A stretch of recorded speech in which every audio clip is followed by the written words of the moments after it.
national. Augustin, bonjour, bonne arrivée. Bonjour, merci. Bonjour, tout va bien?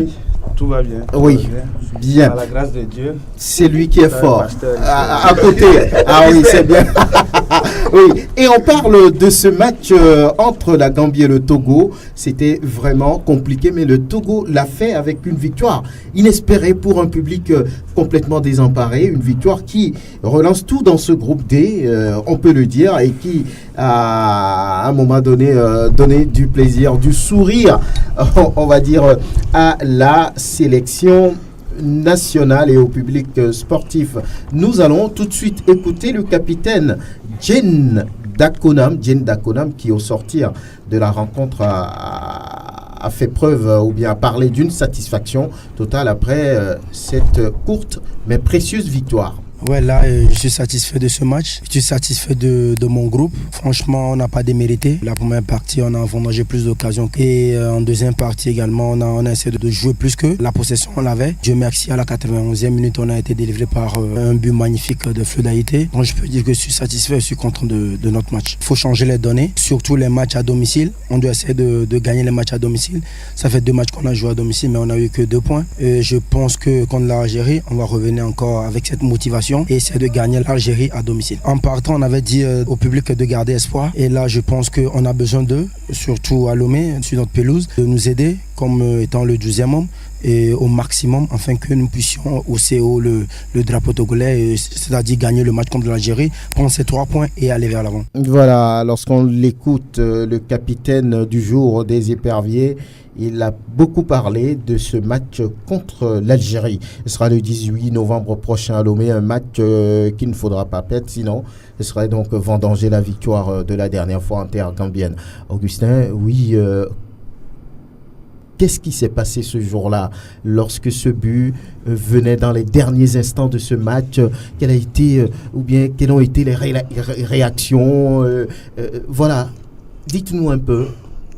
Merci, mais oui. Juste avant, vous me permettez quand même que je dise 2 mots sur cette histoire de 600 millions. Oui, ce n'est pas terminé, c'est-à-dire, puisque ça concerne aussi la CAN, on va y revenir. Dans cette émission? Oui, oui. Ah, non, okay. non, tout de suite. Ok, parce que j'ai entendu vraiment des choses qui sortent de... Donc, dans ce match, comme dans d'autres, malheureusement, on a encore raté beaucoup d'occasions. Et surtout à la 86e minute, quand Fodo avait dribblé le gardien qui s'est retrouvé devant les buts vides. Il y a un défenseur qui revenait, il n'a pas levé la tête et il a tiré sur le défenseur. On s'est dit, une fois encore, c'est fini. Et puis quand, 5 minutes après, il y a eu ce but de délivrance de Fleu d'Haïté, vous imaginez. Moi, j'étais dans les tribunes, j'ai laissé Mokawi sur le fauteuil d'à côté, et avec mon calepin et tout, plein de trucs. Vous les avez oubliés? Je l'ai oublié. J'ai sauté, je suis parti, j'ai oublié mon calepin. Et puis vous les avez retrouvés après? Je ne l'ai plus retrouvé. Je ne l'ai plus retrouvé. Donc, c'est vous dire que combien c'était une délivrance pour nous, parce que, vous le savez, mathématiquement, ce match était important pour nous relancer. Une défaite, c'était fini. Voilà, nous avons des difficultés à domicile. Il faut maintenant aller chercher les victoires à l'extérieur et ça doit commencer par la Gambie. Et Dieu merci, les joueurs ont tout donné, comme depuis le début, comme contre l'Algérie, comme contre le Bénin, comme contre la Gambie, ils ont tout donné. Et Dieu merci, cette fois-ci, ça a été concluant. Il faut dire aussi, là-bas aussi, ça n'a pas été fameux au niveau de la pelouse. Nous avions demandé, nous avons exigé même auprès du commissaire de match pour que la pelouse soit tendue un peu parce que le gazon était trop haut, ça ne permettait pas de faire circuler le ballon, mais les Gambiens ont refusé parce qu'ils ont estimé que nous, on a une équipe technique qui produit du jeu. Donc, si le ballon va vite, eux, ils vont être déstabilisés. Ils préfèrent que la pelouse soit comme ça, que ça ralentisse le ballon. Et c'est dans ces conditions qu'on a joué une fois de plus. Mais c'est les problèmes des pelouses en Afrique, c'est pas seulement au Togo ou en Gambie. Je pense que vous avez suivi la dernière émission, l'autre fois sur RFI, où on parlait justement de ces conditions de match en Afrique. Il Il faut faire avec et on s'adapte petit à petit, même si parfois il faut jouer à contre nature. L'essentiel, c'est d'avoir le gain du match. On va écouter dans la foulée Claude Marie-François Leroy, qui est le sélectionneur des éperviers. Il a dégagé une certaine énergie dans les vestiaires. Je ne l'ai jamais vu comme ça. Nous l'écoutons. On a très bien joué en Algérie. On a très bien joué contre le Bénin dans des conditions impossibles. On a très bien joué contre la Gambie dans des conditions encore plus impossibles. La différence, c'est qu'aujourd'hui, on a marqué un but de plus que l'adversaire. L'esprit est le même, la qualité collective est le même. Ce qu'on recherche techniquement et tactiquement, c'est ce qu'on recherche depuis le début. Maintenant, il faut qu'on ait un groupe au grand complet. Il faut que tout le monde puisse jouer en même temps. Et je suis sûr que cette équipe, je l'ai déjà dit, je vous l'ai déjà dit à Lomé, avec ou sans moi, c'est une équipe qui se battra pour être à la Coupe du Monde 2022. J'en suis sûr. J'en suis sûr, avec ou sans moi. Est-ce qu'il dit déjà qu'il ne serait pas là? On ne sait pas. Il dit aussi qu'il faut avoir un groupe complet. Qu'est-ce qu'il veut dire là? Non, vous savez, s'il faut se préoccuper pour le sort de l'entraîneur, Claude Leroy le sait plus que quiconque. Il n'y a pas de certitude le sort d'un entraîneur. Aujourd'hui, vous êtes là, regardez Jardim à Monaco. Vous avez les résultats, tout va bien. Demain, vous n'avez pas les résultats, vous partez. Visiblement, lui, il n'a pas ces problèmes. C'est comme si il sait que c'est lui. C'est ce que vous voulez croire. Mais nous, dans le staff, on travaille, on est conscient de la responsabilité. Le coach a un contrat qu'il tient à respecter. On travaille au sein de cet effectif pour avoir les résultats. Après, bon, quand vous n'avez pas les résultats, c'est normal. Ouais. Et qu'ils disent que avec ou sans lui, je pense que c'est même dans l'essence de la profession d'un entraîneur que ce soit ainsi. Donc moi, je pense que cette équipe, on a de la qualité au sein de cette équipe.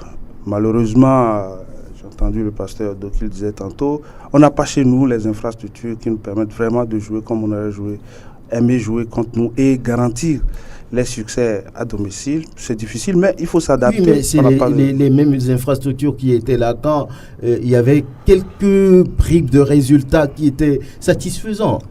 Beaucoup se disent que... Les mêmes installations, ça veut dire un gazon synthétique a une durée de vie. Et un an plus tard, ce n'est plus la même chose. Donc vous ne pouvez pas dire c'est les mêmes sur ça qu'on avait les résultats un an plus tard. On n'avait jamais entendu vos adversaires critiquer ces installations. Le Bénin, non. La Gambie, non. Attendez, je ne sais pas si vous avez interrogé les joueurs béninois. Les joueurs béninois. Vous avez vu l'état dans lequel ces seniors s'est retrouvé à la fin du match? Mais nous, on les a interrogés. De la pelouse. Pas que ces seniors. Même, c'est écrit à la CAF. Pourquoi? C'est aussi une question de santé des joueurs. C'est une question de santé avant tout. D'abord, cancérigène. Et vous pouvez aller sur Internet, faire les recherches. Non, nous on les sait. Alors, c'est la pelouse qui a 1 an. Parce qu'une pelouse synthétique a une durée de vie. Et vous pouvez même consulter les rapports de la CAF sur cette pelouse. Et 2 façons de jouer. Et que vous soyez obligé de produire le jeu, ou que vous choisissez de défendre bas, ce n'est pas les mêmes conséquences par rapport à la qualité d'une pelouse. Et ça, tous les techniciens, ceux qui étaient même avec l'officier de sécurité tunisien, qui était venu pour le match Togo-Port au Réa ici, et qui est revenu pour le match Bénin-Togo, et ils ont écouté l'officier de sécurité. Donc, qu'on choisisse d'enjamber tout ça et que disent on ne fait pas. Je pense que ça aussi, ça ne nous permet pas de poser les vrais problèmes pour notre pays et qu'on puisse les résoudre. On ne peut pas bien jouer, on ne peut pas obtenir les résultats si on ne pense pas aux infrastructures. Ça, c'est le minimum. C'est le minimum. Bon, ça, personne ne refuse, mais si la CAF accepte qu'on joue des matchs là-dessus, ça veut dire qu'au moins, ça peut être accepté, c'est acceptable. Autrement, la CAF dirait oui, délocaliser le match. Ça n'a pas été dit. Voilà, on est dans le sujet. Mama Uyao, secrétaire général de l'association des joueurs de foot, oui, cette victoire relance tout dans ce groupe, hein. Effectivement, cette victoire relance tout dans ce groupe. Même au jour d'aujourd'hui, la Gambie mathématiquement n'est pas éliminée. C'est ce qui va compliquer la tâche aux Béninois quand ils vont aller là-bas. C'est aussi une chance pour nous. si jamais... Vous voulez dire directement que le souhait, c'est que le Bénin perde là-bas et que le Togo gagne ici? Même le Bénin peut sortir avec un match nul et nous, on pourrait gagner ici. Si ça va faire 8 points avant le déplacement sur Cotonou. Toujours la qualification sera entre nous et le Bénin. L'Algérie, je pense, elle peut perdre ici et j'aimerais qu'elle perde ici. Les joueurs allaient voir jouer la fois dernière. Nos joueurs, l'Algérie va recevoir la Gambie lors de elle est qualifiée. Nous connaissons les Maghrébins. Ils peuvent perdre ici, mais ils sont qualifiés. Puisque l'Algérie va recevoir la Gambie, ils mettront tout en œuvre pour gagner ce match. Et pour avoir 10 points. Pour avoir 10 points. Si on veut être viable, il faut gagner l'Algérie ici. Au pire des cas, faire un match nul. Mais si le Bénin gagne déjà en Gambie, par extraordinaire, ça sera compliqué pour nous au Bénin. Donc, il faut gagner ici. Et je suis à voir le dernier match, à suivre les derniers matchs, confrontation aller-retour avec la Gambie. J'ai senti vraiment que les joueurs togolais, mettons de côté la personne de M. Claude Leroy. Et on s'acharne sur lui. Si on voit le plan sportif, sur le plan sportif, il est en train d'inculquer vraiment aux joueurs. Je vois que l'équipe est maintenant joueuse. Nous avons une équipe joueuse. Vous allez voir les binationaux. Avant, quand ils arrivaient avec des conditions un peu compliquées, ils lâchent. Maintenant, ils sont en train de voir le football africain lui-même. Et ils rentrent dans la danse. Dosevi Thomas, après que le stade soit inondé, vous avez vu ce qu'il a donné vers la fin. Après que le stade soit inondé. La première fois que Sounou est revenu, vous avez vu ce qu'il a donné. Donc nous voyons, j'analyse franchement que Claude Leroy est en train d'inculquer à l'équipe des valeurs de gagne, des valeurs Ils ont joué comme des combattants sur les 2 matchs. Sinon, la dernière minute en dit long. Quand on a marqué le but là. Et Floyd Aïté, il est très bon, mais des fois, il joue avec une inconscience. Une inconscience totale. Il est trop sûr de lui-même. C'est ça qui lui joue certains tours dans certains matchs. Sinon, c'est un maître à jouer. Vous avez vu la dernière frappe qu'il a libérée pour donner la victoire au Togo. Donc, s'il reste dans cette dynamique-là, l'Algérie va perdre ici. Je dirais simplement qu'il faut maîtriser, si jamais le petit gaucher là vient jouer au Togo, il faut Marez. Il faut le maîtriser et on gagne le match. Moudib Falana, oui. Que dites-vous après cette victoire du Togo? Je pense qu'aujourd'hui, il faut éviter au maximum les calculs. La bonne nouvelle, c'est que nous avons encore notre destin en main. Et je me dis que s'il faut faire un bilan... Est-ce que le Togo vraiment a son destin en main? Le Togo a son destin en main. C'est vrai? Oui, le Togo a son destin en main parce qu'aujourd'hui, nous avons quand même 5 points. Selon moi, ça va se jouer en 3 équipes. C'est trop tôt de mettre aujourd'hui l'Algérie sous éteignoir. Ça va se jouer en 3 équipes, l'Algérie, le Togo et le Bénin. Mais le vrai travail commence maintenant. Le travail, ce sera quoi? Augustin l'a souligné tout à l'heure. Par rapport au match contre la Gambie à Banjul, j'ai vu des joueurs togolais au vestiaire il a fallu de peu qu'ils sabrent du champagne. Mais je pense que ce n'est pas encore terminé parce que c'est maintenant que commence le boulot. Ça va se jouer contre l'Algérie à Lomé. On dirait qu'ils ont déjà la qualification. Oui, c'est pourquoi il faut très vite reprendre ses esprits parce que le travail commence maintenant. Après 4 matchs, et écoutez, l'Algérie a fait mieux que le Togo. Le Bénin également a fait mieux que le Togo. Nous devons prendre conscience de cela et remettre l'ouvrage sur le métier. Et ça doit d'abord passer par le match contre l'Algérie ici à Lomé. J'ai beaucoup admiré la réaction de Djenda Konam sur l'élément que vous avez passé tout à l'heure.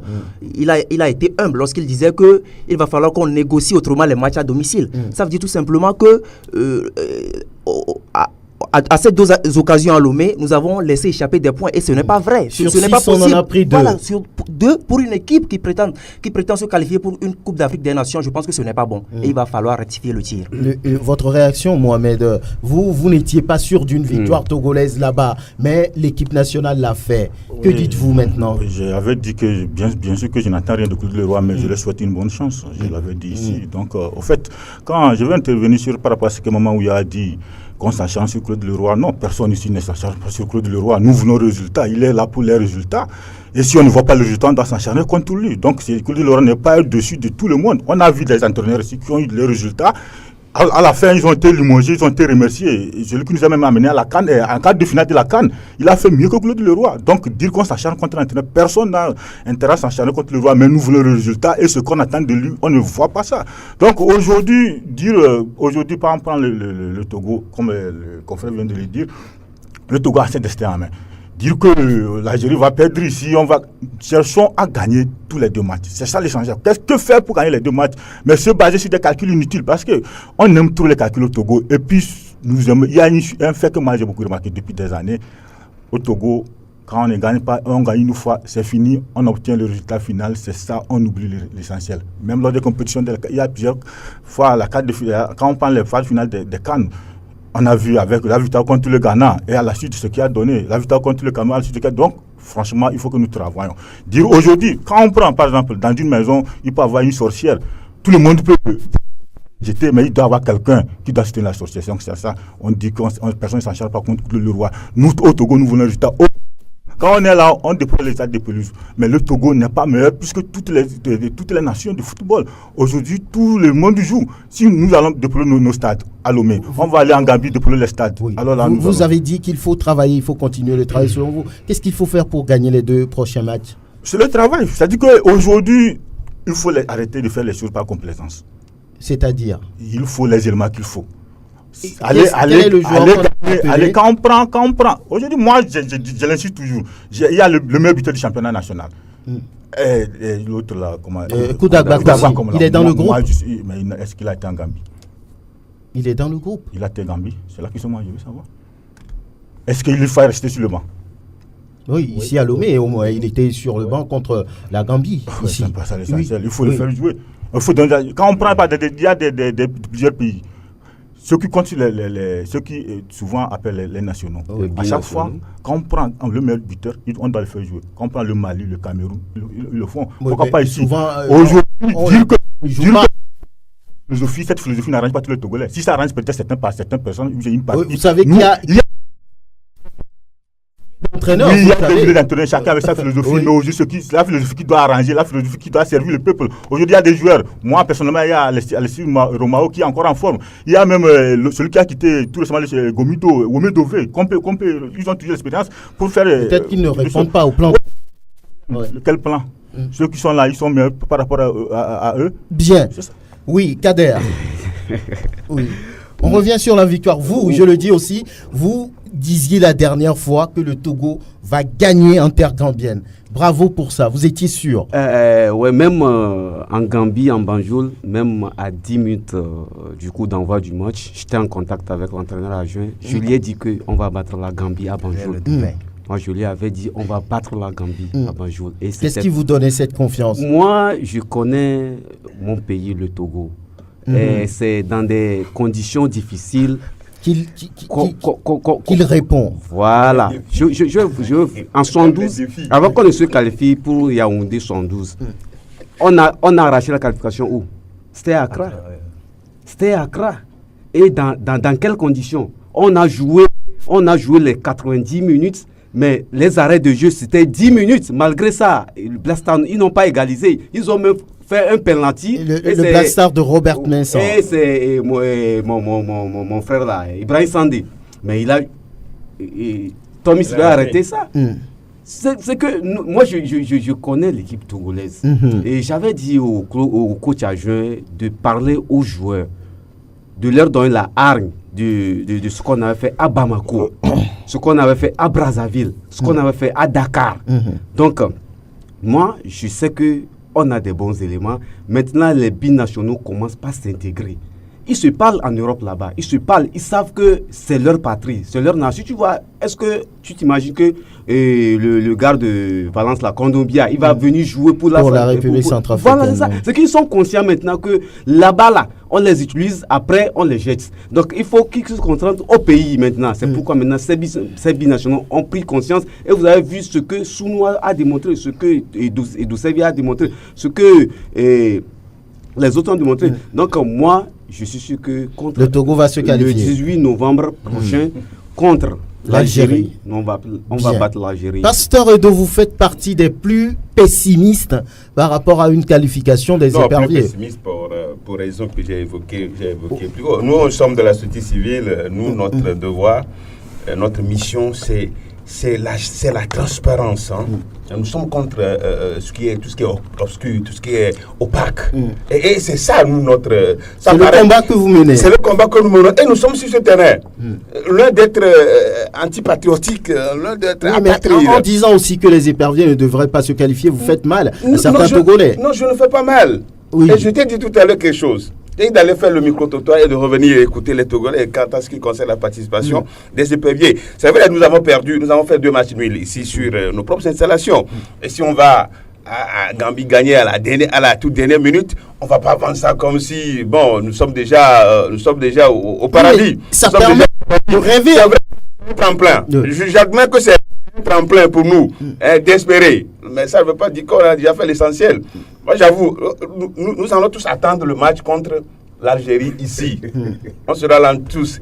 Et après le match, on se retrouve ici dans vos studios pour en parler. Donc, je suis d'accord quand même que personne ne vendait la peau parce que compte tenu de ce que les Gambiens ont fait ici. Donc, au match retour, pour eux, c'est pour tous. Soit un match nul ou bien la Gambie va avoir la victoire sur le Togo. Et c'est à la dernière minute le Togo a la victoire. J'ai le sang togolais. Je peux toutefois saluer cette victoire. Mais la qualification des éperviers, si ceux qui sont en charge du football ne se mettent pas dans cette peau de pouvoir gérer de manière saine la chose publique, nous, on continuera par être, comme je l'ai dit, par regardant. Regardant, ça c'est notre devoir. Ça, personne ne me prendra comme pour en étant contre la fédération ou bien contre le ministère. Mais nous, le devoir, notre mission, c'est ça. Du mouvement Martin Luther King, c'est ça que vous... C'est deux choses qui sont compatibles. Il y a le football, mais il y a la gestion du nerf de la guerre. Il y a la gestion du nerf de la guerre. Voilà. Et c'est très important. Voilà. Augustin, avant, vous vouliez réagir sur les analyses, les commentaires par rapport aux 600 millions disparus. Et voilà, c'était pour le mouvement Martin Luther King. Cet argent est resté quelque part et il faut le rendre, il faut le trouver. Pour lui, 293 millions ont été réellement déposés au Trésor. Si on fait la différence, il reste 307 millions. C'est ce qu'il faut pouvoir trouver maintenant. D'abord, je dois dire à mon ami, le pasteur, que je trouve que c'est contradictoire qu'un pasteur prône le désespoir.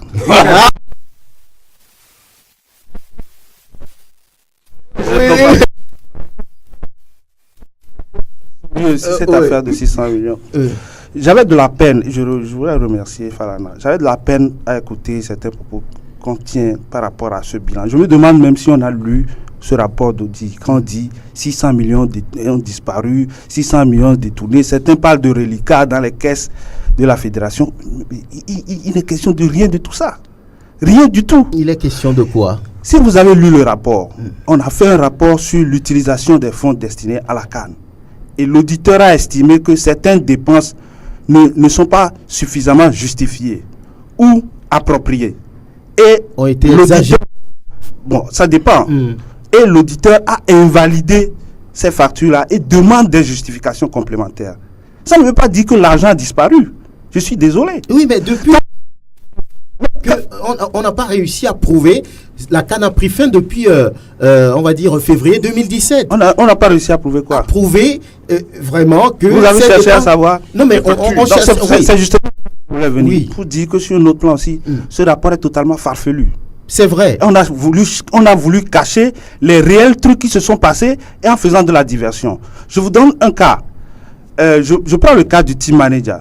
Avant d'aller à Sali, le team manager a été envoyé en précurseur à Sali pour préparer l'arrivée de la délégation. Un billet a été acheté au team manager pour aller à Sali. L'auditeur estime que la délégation a quitté Lomé par vol spécial et que le team manager est supposé être sur le vol spécial. Donc, l'auditeur invalide le billet qu'on a acheté pour le précurseur pour aller préparer le terrain. Vous pensez que l'auditeur là comprend quelque chose au football? À l'organisation dans le football? L'auditeur invalide les factures. Et ça, on impute ça à Claude Leroy. Invalide la facture de l'hôtel. Pourquoi?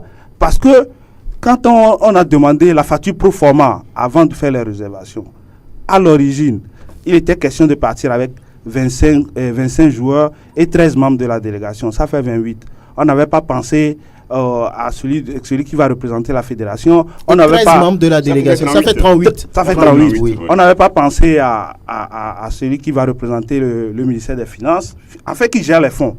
Et c'est ceux qui disent que les fonds des caisses de la fédération, ce n'est pas de l'argent qu'on est allé déposer et l'ordonnateur, c'est le ministre des Sports. L'ordonnateur, c'est le ministre des Sports. Il faut que les gens comprennent bien et qu'on parle de choses qu'on connaît. Alors, quand on a demandé la proforma pour les 28, au moment de partir, il fallait 38. Les 38. Il fallait naturellement un chef de délégation. La fédération a désigné quelqu'un. Il fallait quelqu'un des finances pour amener les fonds. Et c'est la personne qui a payé. On n'a pas donné l'argent à Claude Leroy et Claude Leroy a géré. C'est le chargé. Maintenant, quand on a arrivé à la date deadline pour envoyer les noms, il fallait 23 noms. Donc, on a sorti Victor et puis, je ne sais plus, un autre. Douadi. Les deux devaient partir. Donc, on ne peut plus être 25. On est revenu à maintenant 23. Ce qui fait que certains jours, vous avez des factures de 40 personnes. D'autres jours, vous avez des factures de 30 personnes. Le jour du départ, le vol spécial devrait revenir nous chercher.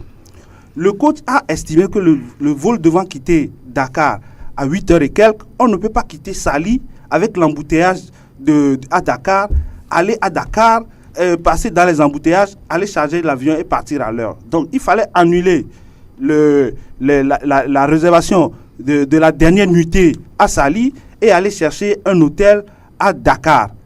Et on a cherché un hôtel à Dakar qui a coûté même moins cher que la dernière nuitée à Saly. Mais l'auditeur invalide tout ça en disant qu'au départ, tantôt on a facture pour 38, tantôt facture 39, elle ne comprend pas, elle demande plus de justificatifs. On lui a expliqué. Pourtant, elle a invalidé. Et elle estime que les factures... Si elle invalide, c'est qu'il y a des doutes quelque part. Mais quel doute? C'est qu'elle ne sait pas comment fonctionne le football. Quand vous êtes 25 et qu'on doit arrêter une liste de 23, les deux autres partent. Donc, quand les deux autres là étaient là, le nombre de chambres réservées doivent être diminué. Donc ça varie, la facture varie certains jours. Oui, peut-être que l'auditeur est peut-être dans ses doutes parce qu'on dit également qu'à Saly, il y a de la famille de l'entraîneur là-bas. Peut-être sa fille ou voilà, c'est ce qui a été dit. À la limite, que l'auditeur même doute, je peux encore comprendre, mais ça ne suffit pas pour que les journalistes disent que l'argent a été détourné. Qu'on dise que l'argent a disparu ou que l'argent est dans les poches de 6 personnes, 7 personnes. Bon, quand même, soyons sérieux. Non, c'est pas une question de sérieux. Quand il y a toujours ces problèmes et que ce n'est pas la première fois, on parle de ces situations de comptes pas normalement faits, des factures exagérées. C'est rentrer un peu dans les habitudes lorsqu'il y a les cannes. Donc quand ça se présente comme ça, tous les mots ou bien tous les superlatifs peuvent accompagner cette situation. Parce qu'on n'a pas réussi à convaincre le public, le peuple qui a toujours cotisé pour soutenir les éperviers. Mais on n'a pas réussi à convaincre le public, entre autres parce que nous, journalistes aussi, nous ne faisons pas bien notre travail. C'est-à-dire quand c'est comme ça, on fait des investigations. Je crois qu'il y a eu des investigations qui ont été faites sur certains aspects de la gestion de la CAN. Vous n'en parlez pas, naturellement, c'est votre choix. Mais sur la question de... Vous avez l'occasion, vous n'en parlez jamais, c'est votre choix. Oui, non, on fait par exemple. Oui, c'est du sérieux. C'est du sérieux. Dites-le. L'attribution des marchés, comment ça se fait? Les appels d'offres, comment ça se fait? Ça, c'est du travail journalistique. Ce n'est pas parce qu'on doit dire c'est les habitudes, alors on part dans les superlatifs, on intoxique les populations et puis rien ne se passe. On est dans une situation totale d'insécurité. Non, je ne pense pas qu'il y ait une intoxication. C'est ceux qui ne font pas bien les comptes qui ont des choses à dire parce que ce n'est pas clair. Il faut encore que nous, journalistes, nous soyons capables de prouver que les comptes ont été bien faits ou pas. Parce que un rapport... Nous avons cherché à savoir qui est prêt à vous dire quoi que ce soit. Oui, vous concevez avec moi qu'un rapport d'audit est contestable.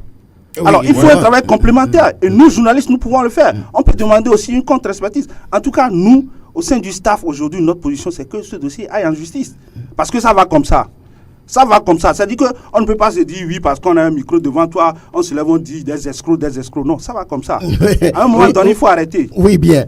Non, je ne veux pas quand même que... J'ai écouté religieusement mon ami Augustin, qui est d'ailleurs le chargé de communication. Je crois quand même que tout le monde est conscient que d'une manière ou d'une autre, la gestion des fonds pour la qualification de nos équipes, la gestion est toujours obscure. Et ça, on le dit, ce n'est pas pour aujourd'hui. Ça date. Et ça, il faut que ça prenne fin. Et on doit savoir que tout ce qu'on a entendu, c'est vrai quand même que l'attribution des marchés, l'ordonnateur, avec le cadre du ministère de l'économie et des finances, c'est vrai quand même que c'est comme ça les choses ont été faites. Mais au jour d'aujourd'hui, quand un cabinet d'audit n'est pas conscient, a de doutes sur les factures, il estime que les factures ont été irrégulières, les factures ont été anormales, ben il faut le lui prouver. Mais ça ne veut pas dire qu'il n'a pas besoin de savoir le football, comment fonctionne le football. Hein? Le cabinet d'audit n'a pas besoin de savoir avant de produire, de valider ou bien d'invalider le rapport. Mais c'est compte tenu, bien sûr, c'est compte tenu des éléments d'appréciation que le cabinet a. Puis c'est un cabinet d'expertise. Maintenant, on parle d'une contre-expertise. Oui. Mais qui va le faire? Ben c'est la Fédération de football, ben c'est le ministère, ou bien c'est vous les journalistes. Est-ce que vous avez les pièces comptables? Vous, on a mis les pièces comptables à votre disposition. Vous savez bien, votre devoir c'est d'investiguer.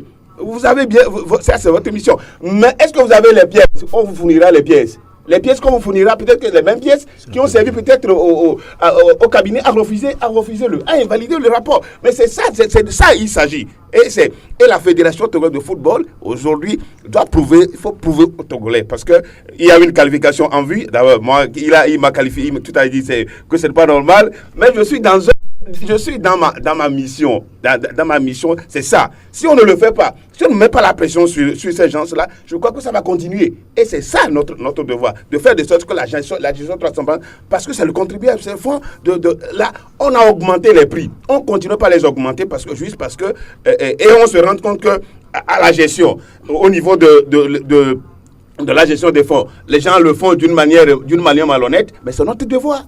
Et ça, nous continuons pas à le dire. Pour dire aujourd'hui que les fonds ne se trouvent nulle part, ben, il faut qu'il le prouve. Il faut qu'il le prouve. Et ça, c'est ce que nous tous nous attendons. Voilà. Oui. On va pouvoir évoluer rapidement.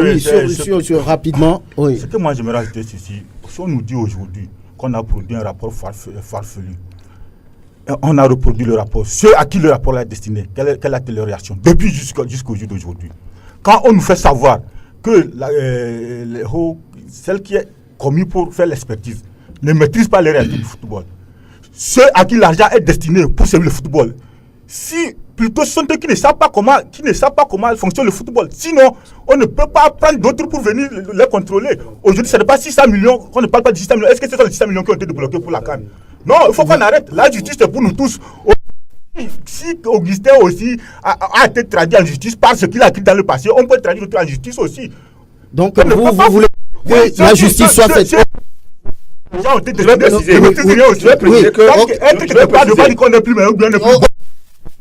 on a compris, la réalité, le président de la Fédération de football, le cabinet d'audit et le ministre des Sports ont été invités auprès du Premier ministre pour que le rapport soit finalisé.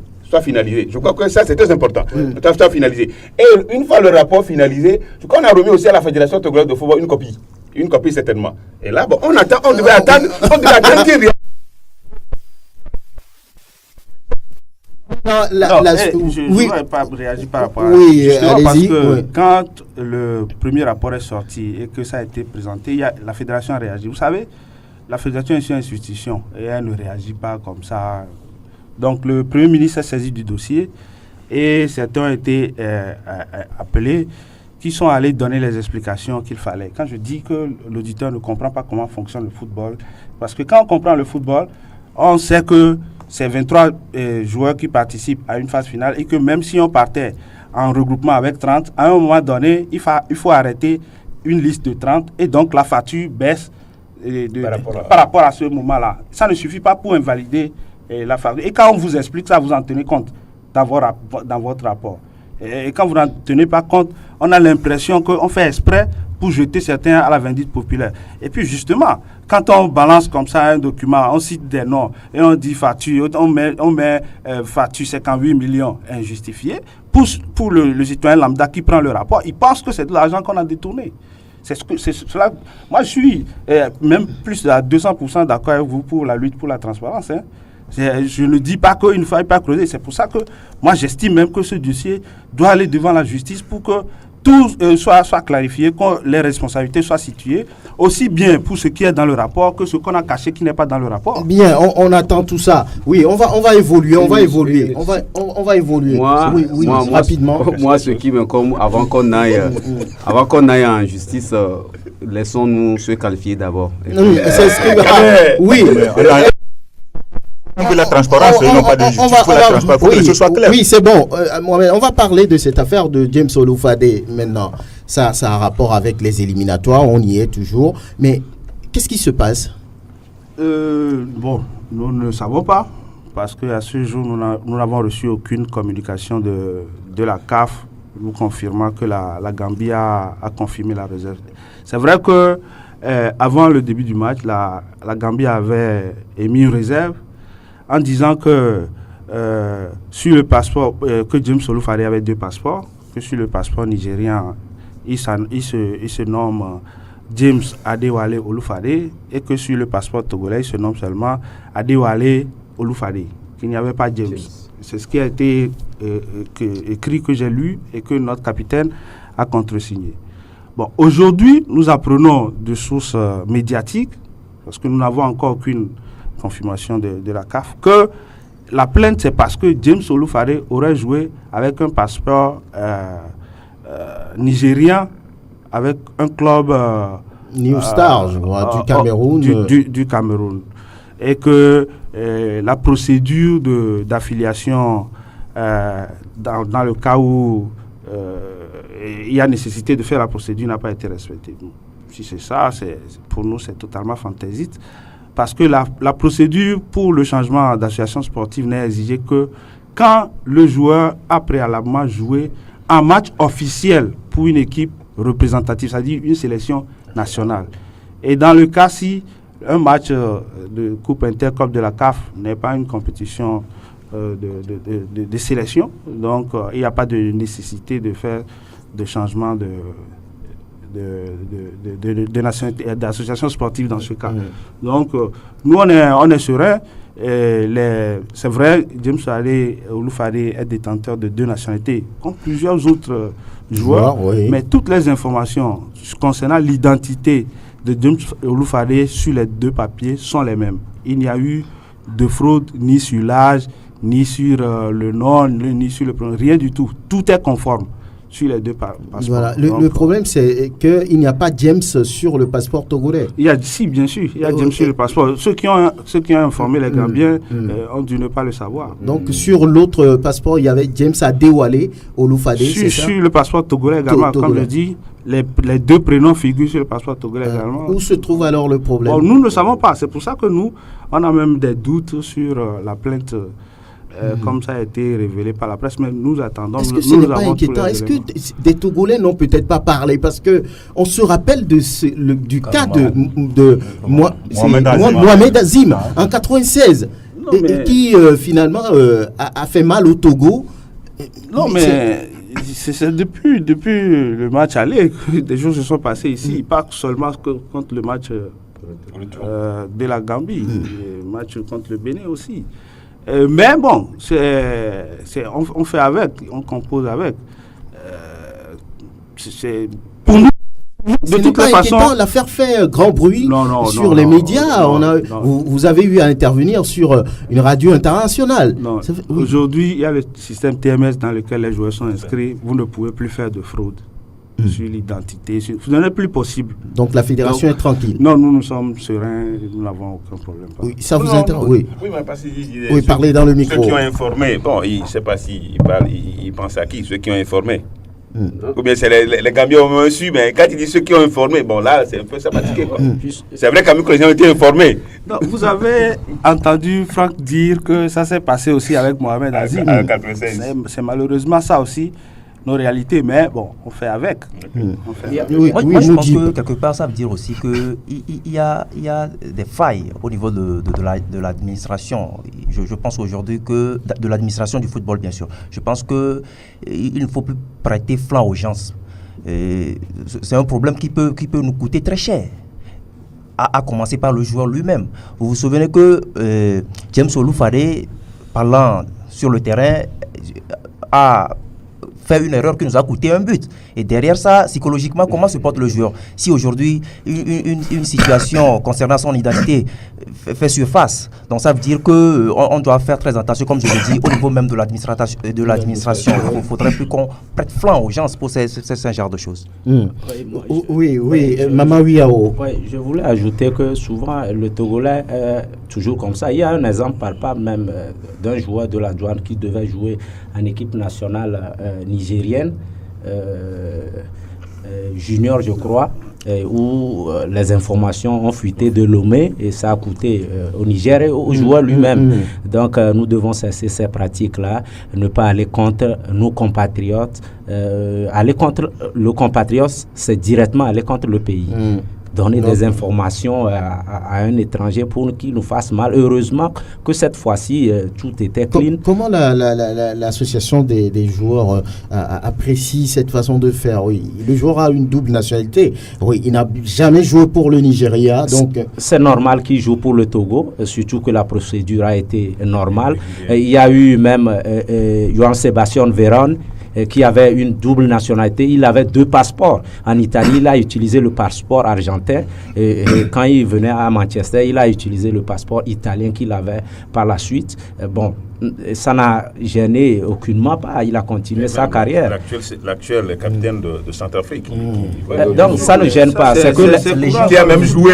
Les gens n'ont pas connaissance de ces pratiques-là. Ils ont cru que ça devait faire mal au Togo et ils ont fuité l'information. Oui, Kader, avant Mohamed. Moi, ce que je pense de ce genre de choses, il faut qu'on conscientise nos petits frères, nos compatriotes, parce que ça ne sert à rien d'aller dans un autre pays et en même temps obtenir une nationalité qu'on sait que peut-être, je sais que ils pensent que là-bas, si c'est que le Nigeria avait sélectionné, il n'allait pas venir pour jouer pour le Togo. Il a des racines nigériennes, je crois. C'est son droit. Il aurait aussi. Faut pas qu'on parle beaucoup. Oui, bien sûr. Non. Et donc, en ce qui concerne la double nationalité, bientôt même Coutinho aura une nationalité espagnole pour faciliter des joueurs extra-communautaires. Donc, ça, il n'y a pas de problème. Comme c'est les mêmes nom, prénom, âge, il n'y a pas de souci pour ça. Donc, si c'est un fait qui, lui aussi, qui a demandé à sa fédération de porter plainte, je lui dirais que Lukaku n'est pas d'origine belge. Même dans l'équipe gambienne, il y a plein de joueurs sénégalais, même anglais. Mustafa Karayol est venu ici avec un passeport anglais. Voilà, donc c'est pas un problème à partir du moment où les règlements l'interdisent. Voilà, nous sommes sereins, il n'y a pas de souci et on attend fermement pour la qualification. Oui, Mohamed. Oui, moi, quant à ce qui concerne l'affaire des doubles nationalités, moi je suis tellement serein. Je sais que si ça ne tient que ça, rien ne peut nous arriver. Nous allons toujours garder nos 3 points. Mais au-delà de là, il faut se demander, peut-être, nous sommes des Togolais, moi je n'ai pas peur de dire ce que j'aime dans ma bouche. Il faut qu'on arrête nos togolaiseries. Il faut qu'on arrête à cause de nos intérêts, de nos intérêts personnels des miettes, sacrifier notre pays. On a vu des cas, si on a cité le cas Azim, on a vu, ce sont les Togolais qui sont partis, on a affronté, même en ce moment, je me rappelle, et le général Memen à l'époque était ministre de l'Intérieur, bien président de la Fédération, à la tête, qui étaient des Togolais, ça a donné quoi? Rien. Nous avons vu lors de l'équipe nationale cadette, la fédération doit se préparer en compte. Qu'est-ce que ces gens-là cherchent? On sait que le but doit quitter du Togo. Qu'est-ce que ces gens-là cherchent? Qu'est-ce qu'il y a au fond dedans? Et puis cela arrive. Sinon, double nationalité, ce n'est pas James seul. Il y en a plusieurs joueurs. On ne peut même pas en parler. Voilà. Oui. Donc on peut être tranquille. Maintenant, parlons des 2 matchs qui arrivent. Augustin, oui, c'est des matchs sur lesquels le Togo ne doit pas se louper. Alors, qu'est-ce qui sera fait d'ici le 18 novembre? Parce qu'il s'agira d'abord de prendre les 3 points face à l'Algérie. Vous savez qu'il s'agit de la sélection A et que les joueurs ne sont disponibles que lors de la période de la fenêtre FIFA.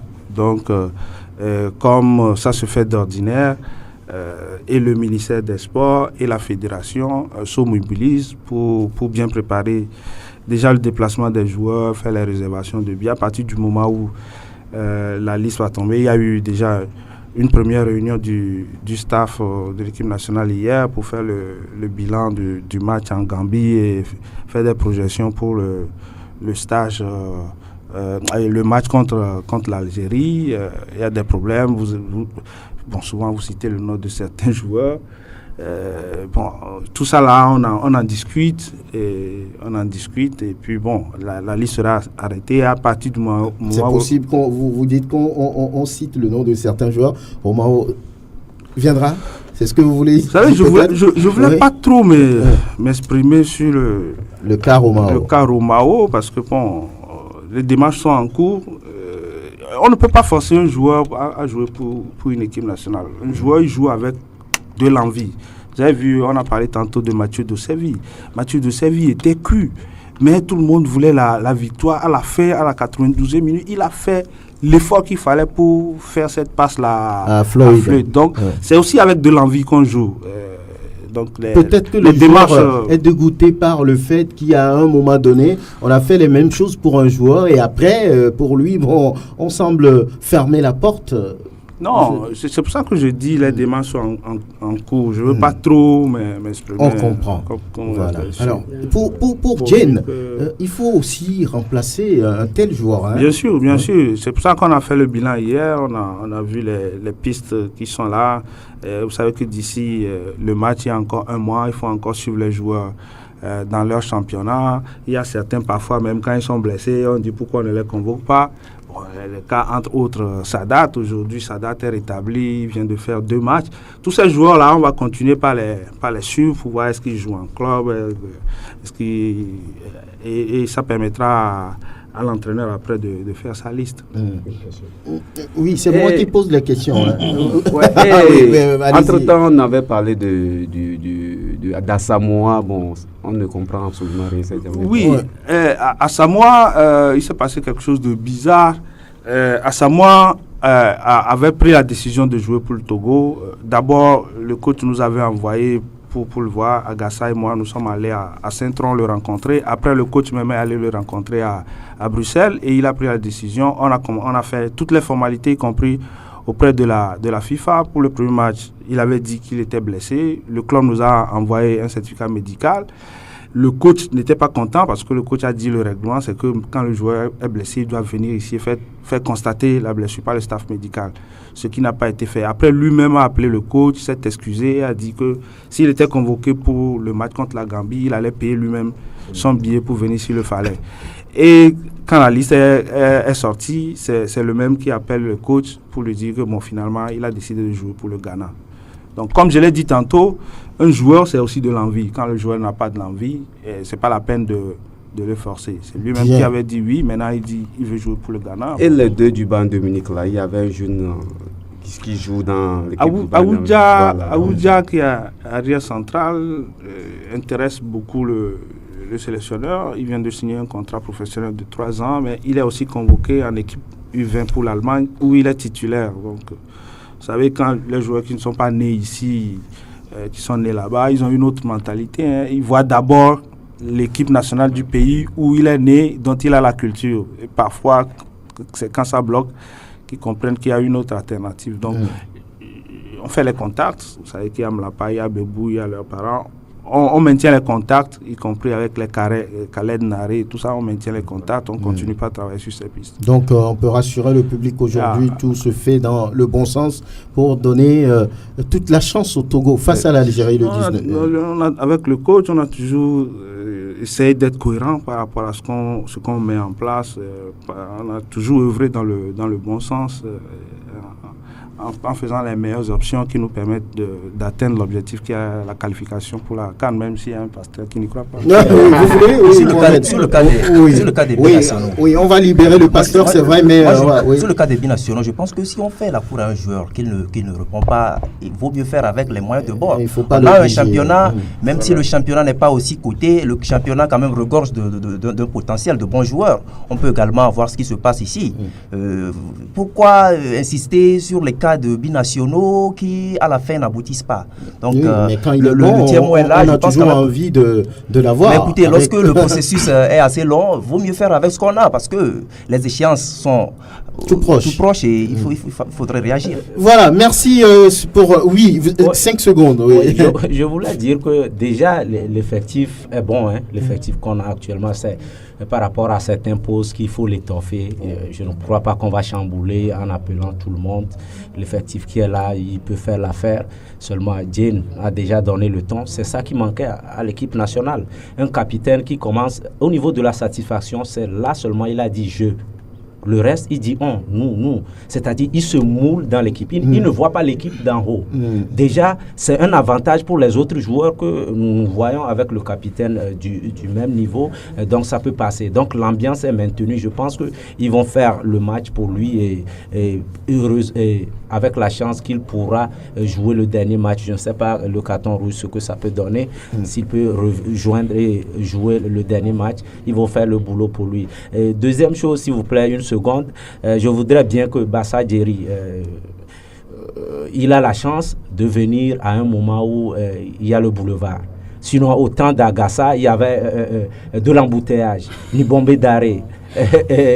À Danto, Wadjak Bati, il y avait aussi Takole Simala, mais les gens cherchaient à s'imposer. Aujourd'hui, il a la chance d'être sur un boulevard qu'il essaie. On n'a pas vu le match, on a dit qu'il a fait un bon match là-bas, qu'il continue dans ce sens. Sinon, les gens se battent sur la seule occasion qu'on prenne un but à Lomé ici. Je me dis, il faut qu'il se corrige. Voilà. Il a à côté de lui un gardien de renom. Je pense qu'il a corrigé d'ailleurs ses relances et ses dégagements. J'ai vu que maintenant les balles... Il y a du mieux. Merci. Bonne chance donc aux éperviers le 18 novembre. C'est dans pas longtemps, moins d'un mois. Aujourd'hui, c'est le 20, non? Donc, c'est un peu moins d'un mois. Bon courage au staff technique. Bon courage à la fédération. Merci, Pasteur Edokomi du mouvement Martin Luther King. On est ensemble et on reviendra certainement sur cette affaire. On va fouiller, on va comprendre. Et voilà. Aussi le mal des éperviers. Et parlons cette fois-ci du championnat national de football ou bien des championnats nationaux de football parce que là, au niveau de la D2, c'est déjà cet après-midi, c'est la 3e journée qui commence avec un match avancé à Blogamé. Ce match va opposer donc Asfosa et Ifodje d'Atakbamé. Asfosa déjà dans le dur parce que 2 défaites en autant de sorties et ce sera face à l'un des leaders. Il faut dire d'Atakbamé, ça ne sera pas facile pour les hommes ou bien les protégés du président Amouzou Tété. Nous allons écouter l'entraîneur des visiteurs, Kofi Komlan. Contre Asfosa à Blogamé, là, bon, quand on sortait, c'est là qu'on joue bien. Donc, il n'y a pas de problème là-bas. Je pense que contre Asfosa, nous ferons tout pour le gagner aussi à domicile. Mais eux aussi, ils n'ont pas bien commencé. Ils vont forcément essayer de gagner, de vous arrêter. Oui, le problème est qu'il y a beaucoup de clubs qui ne sont encore prêts. Donc, c'est notre avantage de tout faire pour avoir au moins 9 points ou bien 12 points. Comme ça, à partir de 5e journée, 6e journée, ça va commencer à être serré. Donc, il faut profiter dans les médias. En tout cas, les prévisions de Kofi Komlan, à l'instant, c'est l'entraîneur d'Ifodje d'Atakbamé. Il faut faire le plein de points avant de rentrer certainement dans la vitesse de croisière où les clubs seront plus prêts pour ce championnat. Et Guler Inoussa est en ligne, on l'a tellement repoussé. On va la voir maintenant. El Hadj, bonjour. Bonjour, Nounyama Franck. Bonjour aux fidèles auditeurs de la référence sportive. Les 91.9, la rue des Colibris. FM, Tokon Habitat. Très bien. Bonjour. Alors, on va faire un retour sur cette victoire des éperviers en terre gambienne. Comment ce résultat a-t-il été accueilli là-bas, dans le Nord? Ah oui, mais je crois que le peuple du Septentrion, peut-être 40% donnait peut-être une victoire des éperviers du Togo à Banjul, mais au coup de sifflet final, surtout que le but avait tardé à venir, et au coup de sifflet final, il y a eu des applaudissements par ici et par là pour dire merci à Dieu. Comme je le disais, parfois l'impossible n'est pas togolais, dit-on souvent. C'est une satisfaction totale de la part des supporters de l'intérieur du pays. Mais au finish, les réseaux sociaux semblent gâcher un peu la fête. J'ai ce communiqué de la Fédération togolaise de football qui rassure tout le monde. On n'est pas saisi par rapport à une réserve portée par par les Scorpions de la Gambie. Nous sommes tranquilles. Nous avons les 3 points. Et surtout cette sortie médiatique d'Augustin Amégan, le média officiel de l'équipe nationale togolaise sur RFI, ça a rassuré tout le monde. Nous avons les 3 points. Dieu merci. La lutte continue, prêt pour la révolution, comme dira quelqu'un. La révolution. Oui, on parle maintenant des championnats nationaux, la première division, la deuxième division, mais la D2 commence déjà cet après-midi, la 3e journée. Et dans le septentrion là-bas, on a ce match entre Tchaoudjo Athletic Club et l'AS Bina, et puis derrière, Agoua qui reçoit Foupa. Oui, justement, aujourd'hui, ça va encore chauffer sur différents stades à l'intérieur du pays. Le coup d'envoi sera donné sur différents stades cet après-midi à Koussountou. Ça serait plus précisément à Tchamba, au stade Maman Danida de Tchamba. Un fumant duel oppose l'équipe d'Agua de Koussountou, l'actuel leader, avec 6 points, 2 sorties, 2 victoires, une victoire sur Tchak, une victoire sur Tchakadlé. Ils veulent faire la passe de 3 et voir l'avenir. Ça serait cet après-midi au stade Maman Danida de Tchamba. 15 heures pour l'explication entre le premier et le deuxième. Pourquoi le deuxième avec 4 points? Mais attention, cette équipe de Koussountou est intouchable, surtout que c'est sur terrain neutre. Quant à la porte victoire, on aura ce match-là en direct. Nous y serons. Et puis à ce côté, Tchak joue l'AS Bina de Pagouda. L'AS Bina est nul, plus une victoire. Et Tchak, pour le moment, qui n'a pas encore, qui a 0 pointé. On verra ce qui arrivera cet après-midi. Mais attention, Tchak maintenant veut changer de cap. L'AS Bina est averti et on annonce l'arrivée du premier vice-président et puis de Sébastien, qui est membre de la Fédération togolaise de football tous deux, qui seront à la loge officielle pour l'explication de TAC AS Bina. Et puis à Dépalais, une histoire de Sokoré ira défier cette équipe de Takatole de Dépalais, surtout qu'en termes de primes de signature du côté de l'Unispoir de Sokoré, tout est rentré hier à Nord. Tout est rentré hier à Nord. De nouveaux locataires, pour le moment, même si l'Assemblée générale n'a pas encore eu lieu, de nouveaux locataires, M. Machoud, a débloqué 5 150 000 francs pour régler la prime de signature de consort. Tout est en règle et il y aura de l'électricité en l'air au stade de Niamsougou entre Kakadlé de Toufelgou et une histoire de Sokoré. Au même moment, demain, on aura le duel au Dalou de Kambolé qui va jouer contre Doumbé, au club de Mambo, entraîné par Agoro Kagodomou. C'est ce qui concerne la 2e division dans le septentrion. Tout cela avec violence à terre 0 Nouniamafan. Oui, et la première division, ce sera la 4e journée. On dit quoi oui, là-bas? Pour ce qui concerne la première division, comme vous l'avez dit, on commence par ce qui va se jouer sous nos yeux.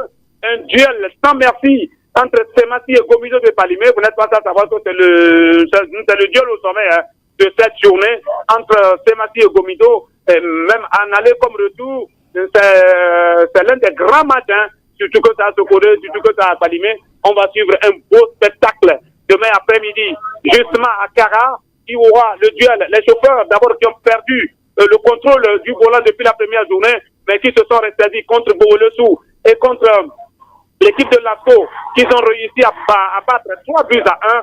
Le dynamique togolais est averti. Surtout que les joueurs, certains joueurs ont quitté Dito pour allier la SK de Kara comme Sapol Mani et puis surtout l'insaisissable Mamanzougou Diawad. Tito est averti, Oloufade Adekambi aura tous les problèmes de ce monde. Demain, Valès et Domakara, ça va se jouer à 180 à l'heure. Mais attention aussi aux militaires, les robots rouges du général Félix Katanga Abalo, le Jacques Pouvoir de l'armée togolaise, surtout que la bête noire de la SK, c'est le dynamique togolais. Mais attention, cette fois-ci, ils veulent couper ce fil-là pour prendre les 3 points et être directement à 9. Même si ils ont déjà dit contre Gomido. À Dapaon, Ouadan de Dapaon aussi, veut aussi, et puis une autre page. Une victoire, un nul contre Dito, il faut gagner Ange pour vraiment se relancer dans ce championnat. Pour l'Asco de Kara, Koussi Koussa, rien ne va dans la tanière, les deux noirs de la Cosa. Les joueurs s'entraînent par moment, réclamant les primes de signature, réclamant les salaires. Hier, Nouniama Franck, monsieur Amma El Hadj Sharif, le premier vice-président de la fédération natif de la préfecture de Kara, est descendu comme un dieu. Je crois qu'il est descendu hier comme Jésus au municipal de Kara. Et il a apporté un soutien moral et un soutien financier. Il a sorti de sa poche 2 millions de francs CFA. Je dis bien 2 millions. Peut-être que vous parlez l'anglais comme une autre de l'air. Tout pointe. Quand un anglais te dit tout pointe, ça fait 2 millions qu'on a déposé sur la table. On dit distribuer aux joueurs. Allez-y me faire un match extraordinaire à la bonbonnière volcanique d'Agonivé contre l'ASOTR demain. Et le reste, on discutera. pour les supporters qui ont accompli, pour les supporters qui étaient là et qui ont applaudi ce natif de la préfecture de la COSA, il les confirme et les rassure. Je mettrai à votre disposition 2 bus qui vous transportera de Kara à l'aller-retour pour suivre le match là à la bonbonnière volcanique d'Agonivé face à l'OTR. Et là, la fête était immense. Hier, jusque tard dans la soirée, autour de 18h, les supporters ont applaudi et ont dit merci. Et à un autre de répliquer en disant, si tous les cadres natifs de la COSA faisaient ainsi, on ne devait pas avoir de problème. Fin de citation. Bikenti de Bata retourne dans sa base. Après plusieurs mois de suspension, je crois que l'équipe de Bowo-le-Sou est avertie. Bikenti qui n'a plus joué depuis plus de 6 mois dans sa base, ils vont retrouver les morts par Babassar. Et au pied de ces morts, l'adversaire s'appelle les requins. Il n'y a pas de rivière à Bassar. Si c'était les pauvres, c'était compréhensible. Maintenant que c'est un requin, il n'y a pas un fleuve à Bassar. Comment un requin pourra-t-il monter cette montagne? That is a question. Demain, 15h30, tous ces matchs-là, avec violence, facteur 0. Nous y serons et nous allons donner satisfaction à nos auditeurs. À partir de ce soir, pour l'explication, à Goua de Koussountou Fouka Club de Sotogoua, au stade Mamandanida Nounyama Franck, à 15h pour l'explication. À très bientôt, Gulari Noussa. On sera en direct sur ce match-là. Et on va vous donner la suite ou bien le reste des matchs au niveau de la zone sud. Espoir de Kotoko joue contre... Espoir de Thievi, j'allais dire, joue contre Kotoko. SNPT reçoit Étoile Filante. Okisti joue contre Agaza à Badou, à Rabia en temps 2. On vous l'avait dit. Asfosa reçoit dans un match difficile Ifodje d'Atakpame. Et nous allons vous proposer des éléments par rapport à tous ces matchs-là. Nous allons écouter l'entraîneur de l'Entente 2, Aminito Akwete. On va revoir dans la semaine, on fera un bon voyage. C'est un voyage compliqué déjà. Ce n'est pas un voyage compliqué.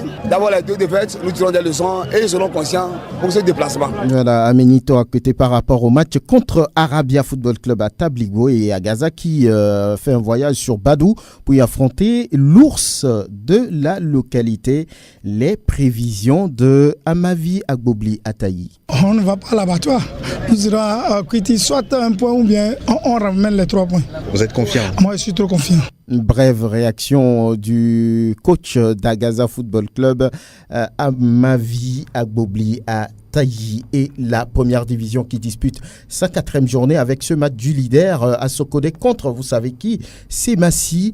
Le match avant le match, Angelo Folikoué. Se relancer à tout prix, ce sera le leitmotiv dans le discours des 2 staffs dirigeants. Contraint au partage des points face à Bikinti à domicile, Gomido de Kwalimé a l'impérieux devoir de se secouer et surtout retrouver de l'efficacité devant les buts. Alassane Ekilelou, le capitaine des Showboys, Ahmed Tchekone d'Eglimensan doivent avoir le goût de la gagne à Sokodé où les attend un match éprouvant. Semassi est plus ou moins en forme en ce début de saison, 3 points seulement lâchés après 3 journées. Les guerriers de Tchaoudjo sont toujours étiquetés comme potentiel champion chaque saison. Urokura Bodi Abdan, le coach, va mettre certainement sa troupe sous pression afin de déjouer les pronostics. Un coup d'œil dans le rétroviseur. Lors de l'exercice dernier, les Showboys ont pris 4 points sur 6 possibles face aux guerriers de Tchaoudjo. C'est Massi Gomido, un match qui sent déjà la poudre. Oui, Moudib. Entre Gomido et Semassi, que ce soit à Balimé ou à Sokodé, le match est toujours assez disputé. Hein. Oui, c'est certainement le match au sommet de cette journée. On va voir les Showboys en déplacement à Sokodé, ce qu'ils vont présenter comme jeu.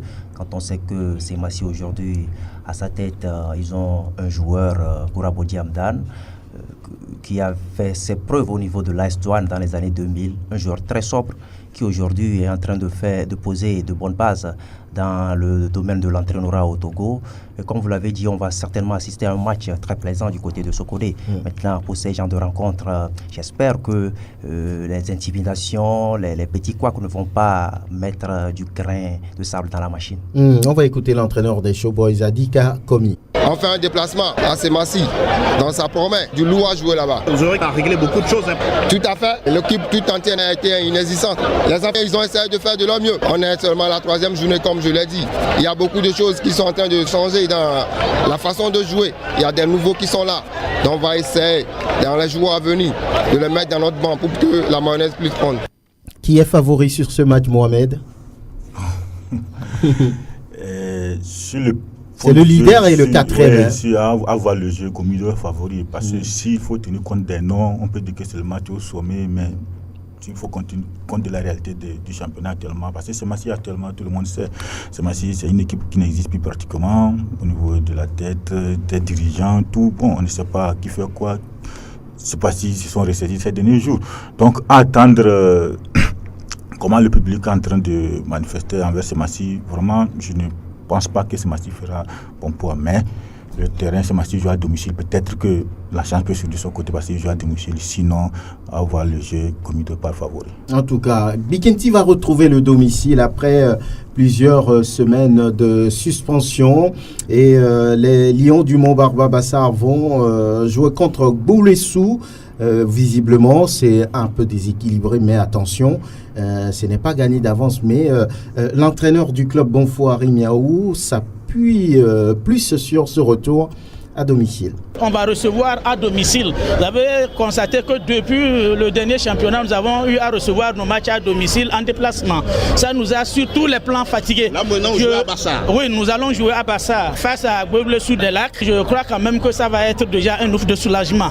Et en même temps, faire attention parce que là, il y a longtemps sur tous les plans et vraiment attendre de pied ferme Boble-Sous-des-Lacs. Surtout quand vous êtes avec votre public, ça doit marcher, hein, coach. Oui, puisque là, on a un public très fantastique à Bassar maintenant. Je crois que chacun de nous a tiré quand même beaucoup d'enseignements par rapport à cette sanction et que le public de Bassar attend de pied ferme cette reprise des matchs à domicile à Bassar. Bonfo Harry Miao, entraîneur de Bikinti de Bassar. Et il y a un match qui focalise aussi les attentions, et ce match entre le champion sortant, le champion en titre du Togo, Koroki, contre Sara Football Club, l'un des clubs promus, mais qui fait un bon début de saison. Oui, Mama Uyao, vous connaissez ces deux clubs. Qu'est-ce que ça peut donner, ce genre d'opposition?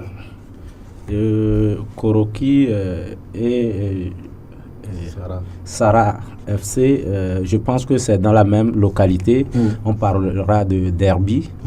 Ces genres de matchs souvent sont très difficiles puisque à chacune des deux équipes, l'une voudra prouver sa suprématie sur l'autre. Même si Sarah vient de deuxième division, n'oubliez pas l'équipe a fait son temps par le passé. Elle a d'ailleurs battu Semassi lors de la précédente journée. Vous voyez, donc elle ne se considère pas devant ses aînés comme une équipe venant de la deuxième division.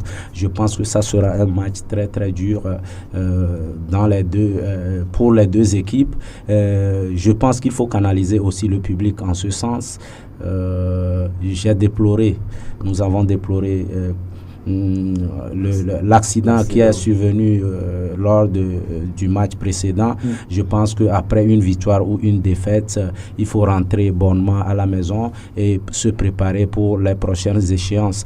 Donc nous supplions les équipes, surtout les supporters, de garder le fair play et après les matchs ne pas aller à l'abordage par rapport à l'alcool surtout et aux autres stupéfiants. Rentrer savourer la victoire à la maison ou soit ruminer sa défaite et pour se relancer pour la prochaine fois.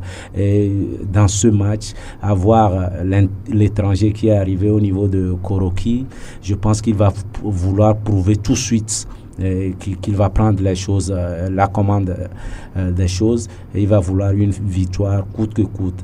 Je parie que à la fin, je ne suis pas supporter de Koroki, il va vouloir marquer de sa présence. Je pense qu'il va mettre son expérience et sa bonne tactique pour remporter la victoire. Ce n'est pas d'emblée, c'est une analyse de ma part par rapport à la psychologie de la rencontre. Kader, Koroki Sara.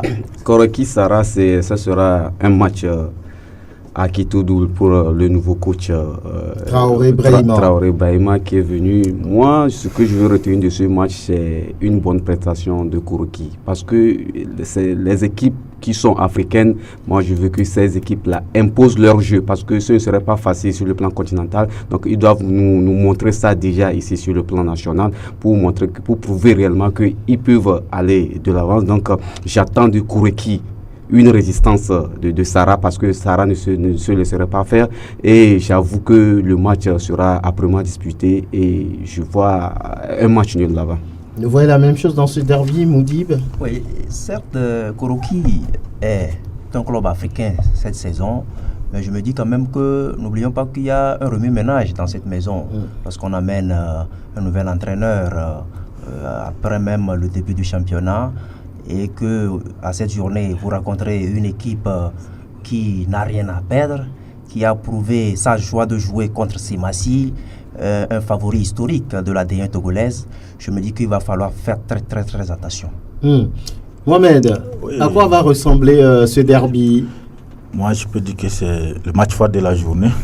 Parce que par le passé, on a vu, lors de la deuxième division, ces deux clubs s'affronter pour la montée. Et ça n'a pas été facile entre Koroki et Sara. Aujourd'hui, ils ont déjà parlé de l'entraîneur. Je pense qu'on ne veut pas le juger à partir de ce match. Parce qu'aujourd'hui, Sara n'est pas un club de D2. Franchement, vu les moyens et ce que les ambitions des dirigeants de Sara gagner Koroki ne serait pas scandaleux. Donc, alors, c'est un match très à prendre au sérieux. Et surtout le public. Je pense que les dirigeants devaient travailler le public, les deux publics, comme cela a été fait au niveau de Sara Semassi. Et là, on aura une belle rencontre. En tout cas, on va voir tout ça demain. On va suivre tout ça en direct de la référence sportive. Alors, on va parler aussi de ce match entre Fouaddan et Ange Football Club. C'est Fouaddan qui reçoit. L'entraîneur se montre très sûr, l'entraîneur des Lions du Grand Aune, Sobaldé.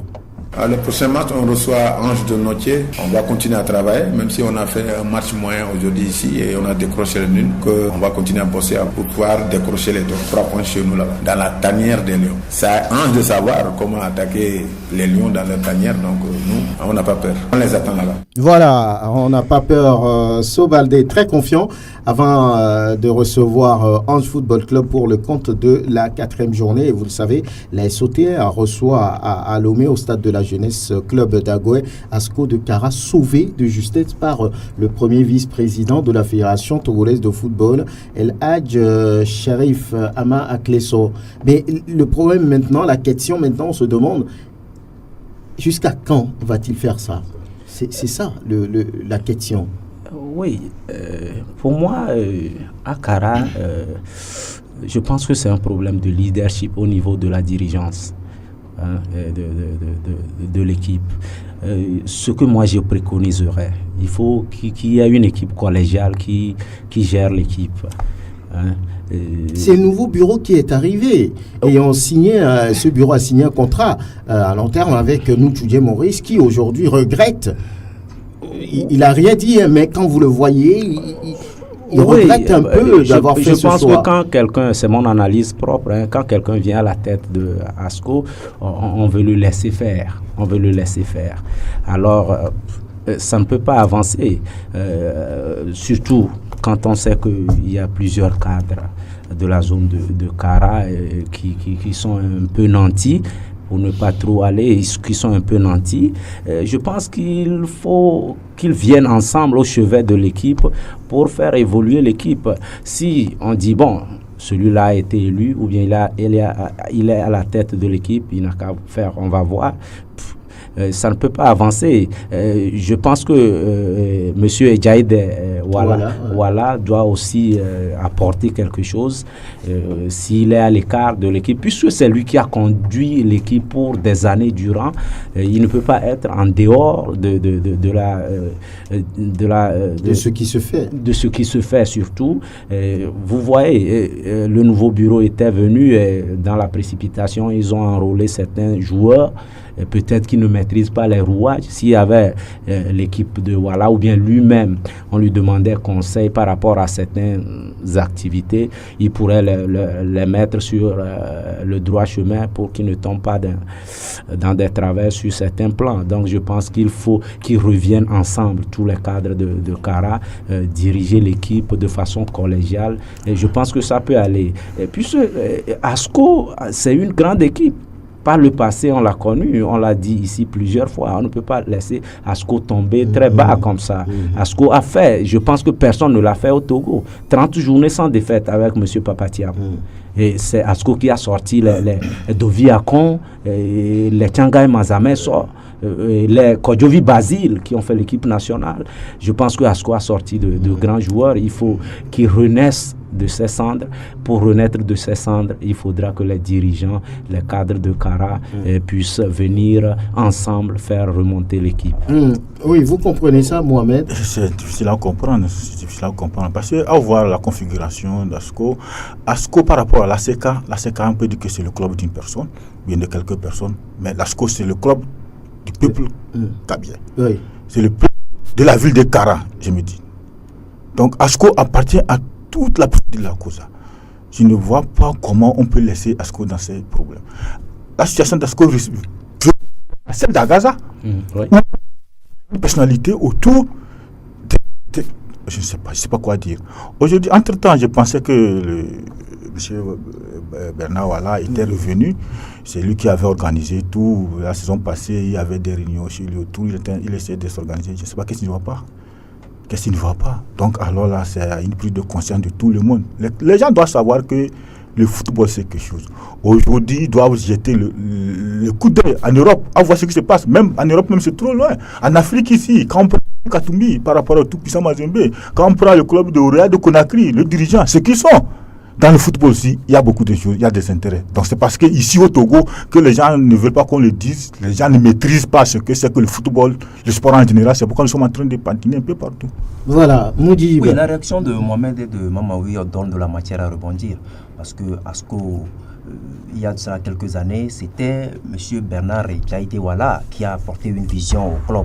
Sauf que on n'a pas laissé ce monsieur continuer ce travail-là. Et aujourd'hui, c'est la même chanson. Il y a des émissions au niveau même du coaching de l'équipe. On se souvient du cas Wadja Lantam, comment il a terminé. Le cas Mouchoudien Maurice est aussi là.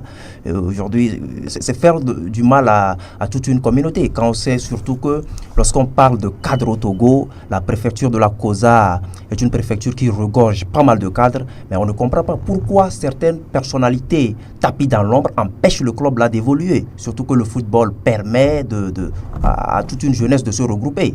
C'est vraiment dommage. Vraiment dommage, oui. Moi, je ne veux pas parler des cadres de Kara. Il faut que nos clubs aient des projets sportifs. C'est ça. Si on a un projet sportif, on ne parle même pas des cadres. Les cadres, c'est par moment, ils viennent, par exemple, quelqu'un a donné 2 millions à la FAP. Est-ce qu'il va encore donner prochainement? C'est ça le problème. Il faut avoir un projet sportif, être professionnel, savoir ce qu'on veut. Et pourquoi un grand club comme ASCO n'arrive pas à le faire? C'est ça le problème. Est-ce que c'est ASCO seul? C'est le propre des clubs togolais.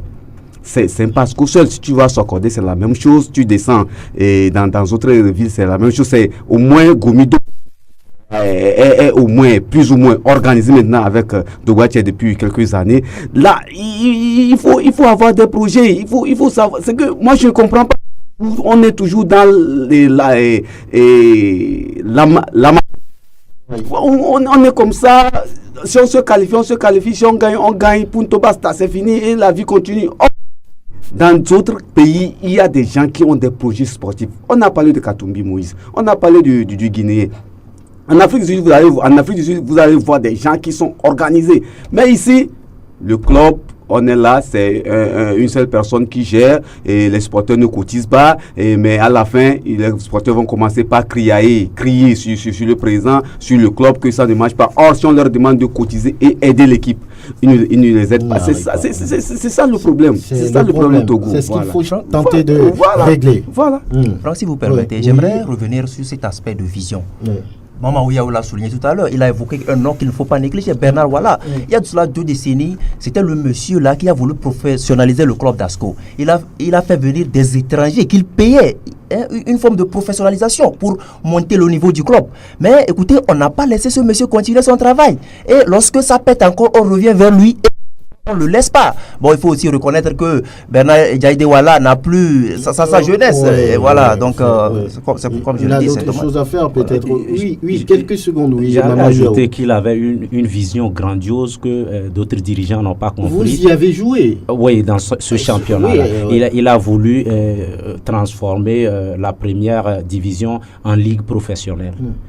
Mais les gens ne l'ont pas compris et puis après, ça c'est parti à l'eau. Voilà. Je pense qu'il faut aller dans ce sens et créer une ligue. Bon, ça sera dans un long terme, mais il faut penser déjà à ça. Un club qui tente de se relever aussi, c'est Agaza, qui finalement s'est trouvé un nouveau bureau exécutif dirigé par Amadou Ouattara Moukaïlou. Oui, les Verts se réveillent, on veut bien faire les choses maintenant. Bon, c'est notre souhait que Agaza puisse au moins se réveiller, mais un réveil tardif, un réveil qui a vraiment nui au club, qui a fait disparaître les ambitions d'un club Agaza qui fait trembler l'Afrique. Amadou Ouattara n'est pas quelqu'un de nouveau à présenter. Je peux dire qu'il était avec Agaza depuis et jusqu'à ce qu'Agaza ne rechute. Bon, mais on a vu ce qu'il a fait au niveau de Sarah. Il a pu faire remonter Sarah. Peut-être que en ce moment, ses ambitions étaient partagées entre Sarah et Agaza. C'est pourquoi Agaza a discuté. Donc aujourd'hui, s'il est revenu complètement se focaliser sur Agaza en prenant la tête de Agaza, je pense que l'année prochaine, Agaza va remonter. On va suivre tout ça de très près. On va écouter le nouveau président d'Agaza, Amadou Ouattara Moukaïlou. Je viens d'être élu président d'Agaza Omnisport section football. Je suis heureux. Agaza a tout souffert. Agaza a fait des années. C'est seulement comité. C'est ça qui a fait qu'aujourd'hui Agaza est tombé en D2. Là, il faut un bureau en bonne forme pour relever ce club. Agaza, ce n'est pas un petit club. Ça, il le faut. Et c'est ça qu'on vient de faire ce matin. Agaza, c'est un grand club et donc il faut un grand président. Vous avez les couilles? Je suis président, ça fait longtemps. J'ai géré des clubs. Je suis membre du comité d'Agaza Omnisport pendant longtemps. Et en plus, j'ai géré un club que j'ai fait monter en dehors. Donc, je sais ce tout matin. Et qu'est-ce qui vous attend justement? C'est de faire remonter Agaza en D1. Ça, si prête à Dieu, Inch'Allah, Agaza va remonter en D1. Ça, on a pris toutes les dispositions. Agaza, vraiment, si je vois Agaza en D2, aujourd'hui, ça me fait mal. Si j'ai décidé de prendre Agaza aujourd'hui, c'est pour mettre des dispositions vraiment disciplinaires, surtout pour faire remonter ce club. Voilà, faire remonter le club très rapidement. Oui, c'est l'un des objectifs de ce monsieur. C'est un ancien de la maison. Il a joué dans l'effectif d'Agaza dans les années 90. Amadou Ouattara Moukaïlou, oui. C'est le nouveau départ, on peut le dire? Oui, c'est un nouveau départ. Mais il doit avoir, un de vos journalistes lui a dit, est-ce qu'il a les épaules assez larges, solides. Il a dit oui, il faut compter avec les supporters d'Agaza qui sont tellement durs. Ce que je vais dire à ce niveau, je voudrais dire aux supporters d'Agaza, il veut ressembler un peu aux supporters marseillais, aux supporters européens, pour avoir une voix. Pour faire pour faire peser sa voix dans faut participer à la vie du club. Voilà, il faut donner ses cotisations, avoir même sa carte de membre. Là, on peut vous écouter, mais il s'impose comme des supporters circonstanciels. Voilà, il s'impose à tout moment, mais il ne participe pas à la vie du club. Parce que participer à la vie d'un club, c'est avoir sa carte de membre, même ne serait-ce que 100 francs par semaine, ça fait 400 francs par mois. Au moins, quand il y a réunion ou bien il y a match, on vient donner son avis, au moins qu'on prendra en compte. Mais il s'impose comme ça. Des fois, il chamboule tout parce qu'il y a 1-2 défaites d'affilée. Non, il y a des équipes qu'on voit dans les grands pays qui commencent mal, mais on leur donne... Qui terminent fort. À Gaza, on n'accepte pas 2 défaites, 3 défaites d'affilée. Ça, on doit chasser le président ou bien le coach. Et chaque fois, c'est un éternel recommencement. Je pense qu'il faut cesser ces pratiques-là pour faire évoluer la chose. Il était parti tranquille à Sarah. Il n'avait pas ces difficultés-là. Il a fait remonter le club. Est-ce qu'ici, il aura la main libre pour diriger ça? C'est la question, oui.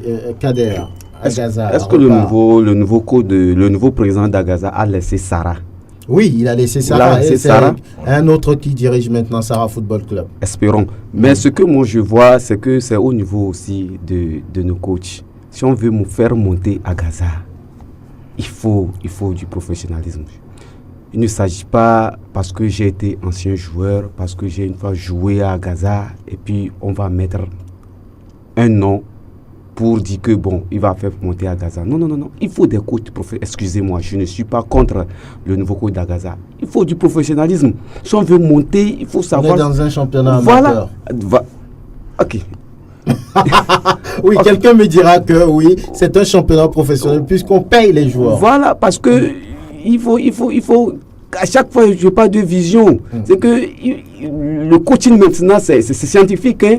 C'est pas parce que dans Gaza, meilleur de pratiquement, il faut des étapes. On ne se lève pas pour être entraîneur. En tout cas, si les dirigeants lui ont fait confiance, ils voient lui Aujourd'hui, le problème, c'est que le nouveau président doit savoir que la réalité de Sarah et d'Agaza sont différentes. Donc, ce que nous ne pouvons que souhaiter pour lui, c'est la bonne chance, c'est qu'il puisse avoir, comme maman vient de le dire, les deux peuvent le dire pour pouvoir supporter. Sinon, Agaza non seulement a des supporters qui essaient de s'injecter un peu partout, mais qui a aussi des dirigeants dans l'ombre qui mettent d'autres obstacles. Oui. Qu'est-ce qui a fait couler à Gaza? C'est la calomnie, c'est la médisance. C'est vrai. Le problème de Gaza, c'est que c'est une grande communauté. Et à Gaza, tous les supporters veulent en même temps être des entraîneurs.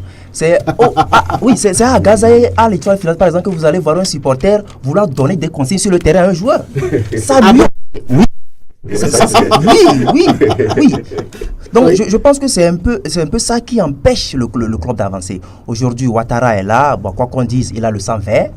Même si, entre-temps, il a traîné sa bosse au niveau de Sarah Sport, moi, je pense quand même qu'il a le sang vert.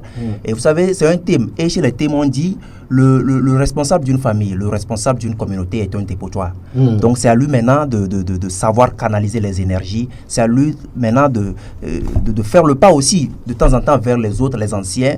La fois passée, moi, j'étais à cette assemblée générale et j'avais de la frisson lorsque j'ai vu des anciens de la maison, les Kodjovi Mawena, les José Massaoudou, qui ont fait trembler l'Afrique, comme on a l'habitude de le dire dans les années 80.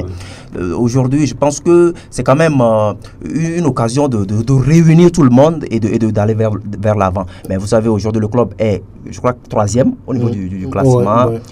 Ça peut se faire aujourd'hui, mais il va falloir l'apport de tout un chacun. En tout cas, voilà, c'est tout le mal qu'on peut souhaiter à Gaza. Beaucoup de courage au nouveau président Amadou Ouattara Moukaïlou.